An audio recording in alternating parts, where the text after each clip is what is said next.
Me that you are seeing here today. Mimi ambao unaniona leo hapa. I spent 3 days in the coma. Nilikaa siku 3 kama niko katika in the month of June. 3 days. Mwezi wa 6 uliopita. And the enemies were waiting to hear.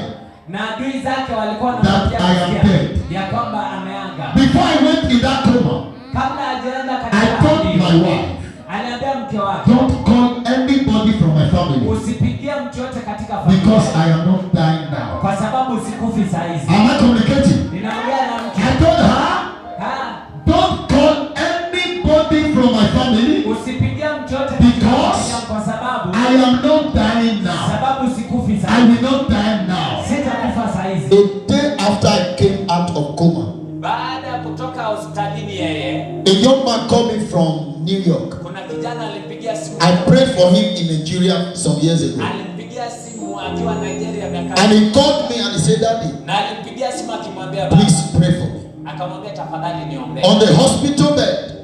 Akiwa katika I was not yet sitting down. Hakuwa ameketi. I picked up my phone, said, in the name of Jesus, akachukua simu akasema katika receive what you are looking for. Pokea ambacho unachokitafuta. A week later, baada ya wiki moja, after God has released the miracle, baada Mungu kuachilia, he called the wife in Nigeria. Akapigia mke wake kule na I told the wife I was this, I was that. Pastor Philip prayed this prayer. Look at what happened.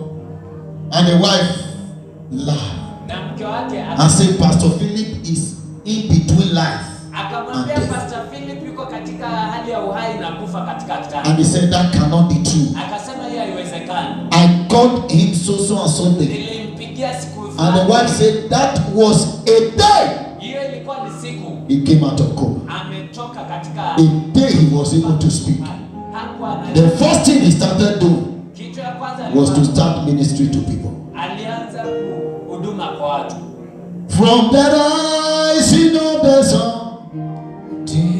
to the setting of the sun, your name is to be hallowed.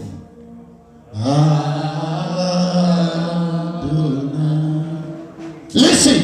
Sikiza. Another call. Najua kwamba Mungu. A minister. Answer came. I was on the hospital bed. Alikuwa katika kitanda hospitalini. I started calling members. Akaanza kupigia washirika. How are you today? Mnashinda aje leo? Your life will be better. Maisha yako yatakuwa bora. Today will be better.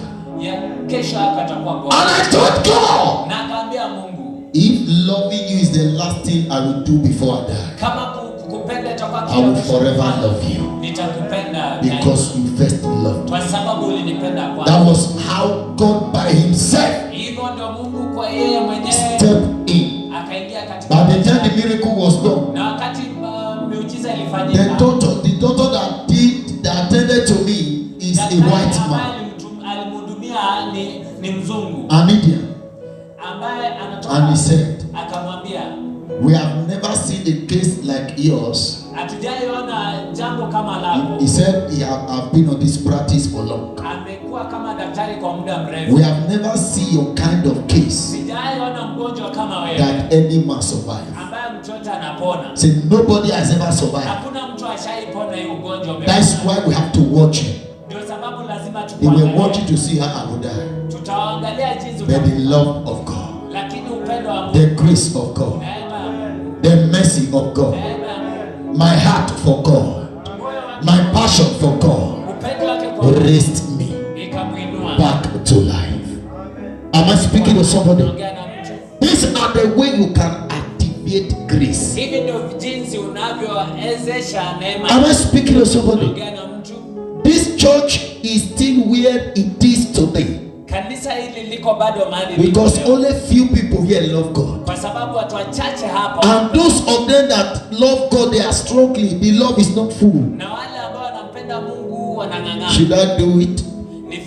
Should I not do it? Am I speaking to someone? You must love God.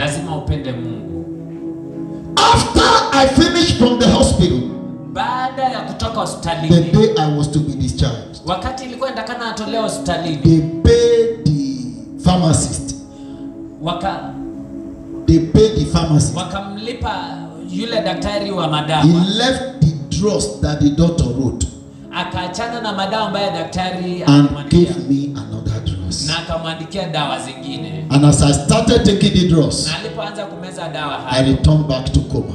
akarudi tena I koma. was rushed to the hospital for the first time. Akarudishwa tena kwa I hospitali. think the second time, Siku ya pili, as the vehicle was entering the gate of the hospital, wakati gari lilipoingia something geti ya hospitali, tapped me kitu likamgusa and I opened my na eyes. akafungua macho yake. I told the driver, please reverse. Akaambia driver nirudishe. I will not enter here. Sitaingia If hapa. I enter, I won't come out. Nikiingia hapa sita. Because they have been paid. Sababu wamelipwa. The vehicle reversed. Gari They likarudi. took me to a different hospital. Wakampeleka kwa hospitali nyingine. And the doctor said, let's see the drugs. Na daktari akasema acha tuone. By the time they look at the drugs, Walipoangalia it madawa, was a different thing. ilikuwa ni dawa tofauti hapo ameandikiwa. After that, Baada ya hiyo they came again. They were not tired. wakakuja tena. They kept coming. Wakakuja tena. They kept coming. Wakakuja tena. And my God kept showing up. Na Mungu akaendelea Am I speaking to somebody? Naongelesha na mtu. That grace Hiyo neema that saved me, ambaye ilimuokoa, that delivered me, ambaye ilimuokoa, that raised me from death back to life, kutoka kifoni is coming on your head today. juu ya maisha yako. I said it's coming on your head Juu today. ya maisha yako. I said it's coming on your head Juu ya today. maisha yako. Finally, the doctor said, Mwisho daktari akasema you are going to take 8 months bed rest. unaenda kukaa siku 8 bila kufanya No kazi. preaching, Hakuna kuhubiri, no fasting, hakuna kufunga, no strong labor. hakuna kufanya kazi ambayo inahitaji nguvu. My wife laughed in the hospital.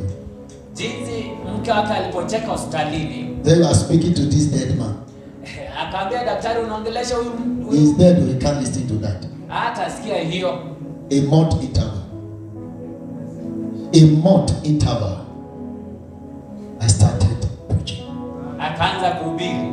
I was preaching in the church. Baada ya mwezi mmoja akaanza kuhubiri. My wife will move from the minister's seat.